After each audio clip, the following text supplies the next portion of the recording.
I like these. I keep these around just in case. Or if I've got a friend coming with me, then we can each have a stripper, Yeah. you know? I mean, you can't really appreciate these without first using those. I mean, Yeah, absolutely. I like the expensive strippers. Yeah, Okay.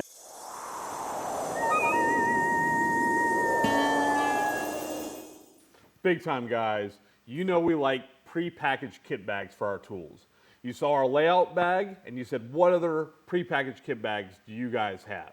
Well, today we're going to bring our Homeowner electrical tool kit bag. Big time, Rick, what's the first tool from our kit bag that we're always going to grab? Well, because I can't smell electricity and because it's not advised to taste electricity, this little thing will do the sniffing for me. So if you put it up next to an electricity source, it'll see if it's hot or not hot. So Yeah. gotta have it before you even start your work. That's it. We got to start with safety. Yep. But, you know, once we get into it, what do we get it? You know, the screwdriver here is what's holding all these things together in the house. It's for outlet covers, it's for breakers, everything's kind of held in with screws. I like a 10-in-1 screwdriver because Why is it called 10-in-1? 10-in-1, it's Oh. got all these different screw bits ready to go and some hex bits. Oh, this like transforms. It's a transformer. Well, some of them are stuck, but that's okay. It's okay. And so this allows me to take keep one screwdriver with the action to get into where I'm trying to get into in the house. So 10-in-1, great tool to have on you. What's next? What else does Rufus reach for? Well, in the spirit of 10-in-1, Oh. yeah, this is a multi-nut driver, which I think is pretty cool. The Magnum nut driver? The Magnum nut driver, because this bad boy, you know, comes apart in a lot of different ways. Sure does. No. Oh yeah. And you can. Oh, there you go. You Okay. you can get this bad boy Jeez. undoing all the nuts that you might have to deal with on your electrical project. Look, they're color coded. They're labeled. Oh my Klein gosh. makes it. It's kind of like having a socket set. You know, all together here. But Jeez. this goes with my screwdriver and lets me kind of get into the electrical. The next thing that we're really going to need when you're doing electrical is some other form of light source. Why would you say that? Well, typically speaking, you're going to be breaking off lights. You know, it might get dark where you're going to work. Maybe you've got a problem and that's why you're having to do the work. So we always keep a light source in the bag to be able to set up to see what we're working on. Okay. In addition to the screwdrivers that kind of get you into things, every now and then we got to work while the power's still on. And Okay. so I keep a set of insulated screwdrivers. And what this allows me to do is same idea. It's a multi-headed set here, but I can use the different blades that are wrapped in insulation, and so if something was to touch a hot circuit, I might live to tell the tale. You're not going to buzz like So operation. we don't do this very often, but I Yeah. keep these in here just in case we got to get into something. It's pretty good. Yeah, and the kind of next thing is what carries electricity, Big Time Rick? Magic. No, wires. Wires. Wires. Okay. And so we know we're going to be working with wires. So pliers are kind of the next big thing. And Wire so- pliers? Wire pliers. Okay. And so we got a couple different things. We got side cutters here. You know, these allow us to cut the wires.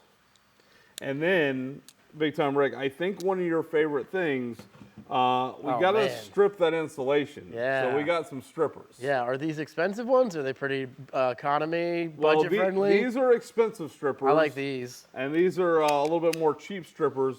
And so this allows us to get the insulation off that wire to make our connections. So what about this one do you like?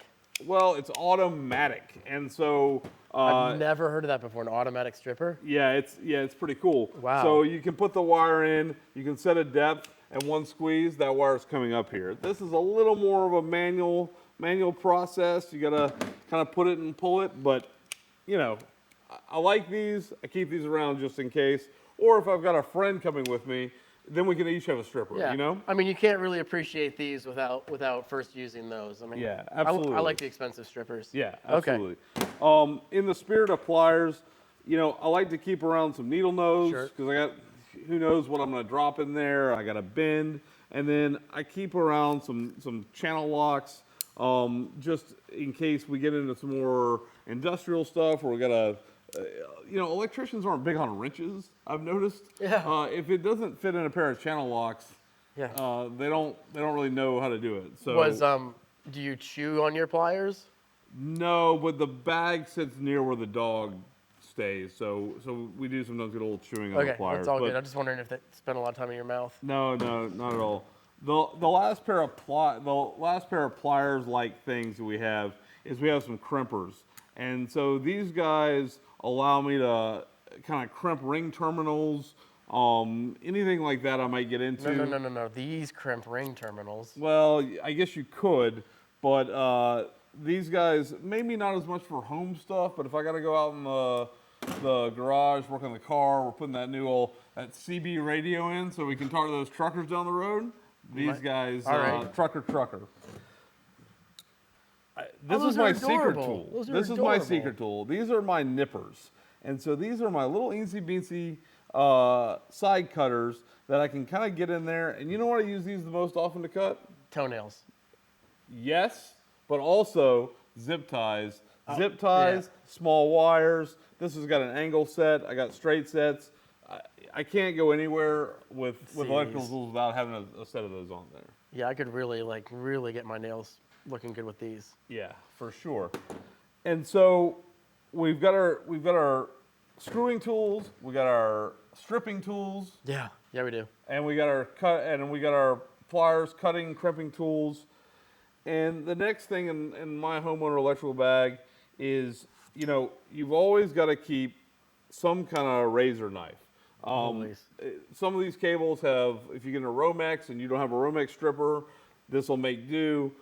But this can take jacketing off electrical cables and whatever else you got to deal with. So just a regular utility knife is pretty good. Great. Look, electrical tape, okay? We use it for labeling wires. We use it for insulating connections. We use it to tape wire nuts on. Electrical tape is a must of any electric wire. MVP of the bag. If you're a day one apprentice in the electrician field, they're going to hand you electrical tape. That's your first tool. Yeah. If also you're a day one apprentice and they hand you the electrical tape, when you're done, sweep up the electrical tape that you're not using. Let's start with that. Yeah, we don't want it in our shoes when we're walking out of the way. So a couple other things that I just like to kind of keep in the spirit of expendables. I keep some zip ties. You never know when you're going to have to zip tie up that cable behind the TV or that home audio system you got to deal with. So we keep some of those in there. And then the last expendable thing that I keep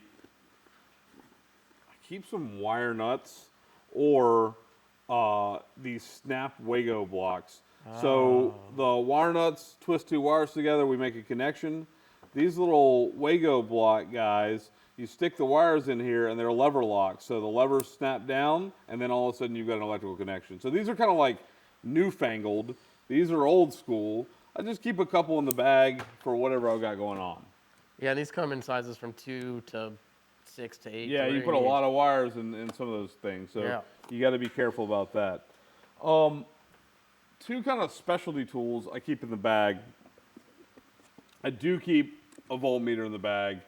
The sniffer's great, but the voltmeter really helps me do some kind of bigger diagnosis.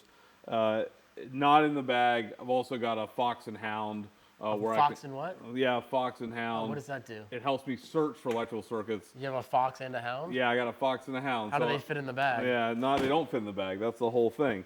But that tool helps me figure out what breaker the outlet's on, helps me find wire shorts. I don't keep that in the bag. That's not your basic thing. I go grab that. Yeah. But the meter, I don't think it's for everybody, but for me, I like having it around. I mean, it does a lot. And it does a lot.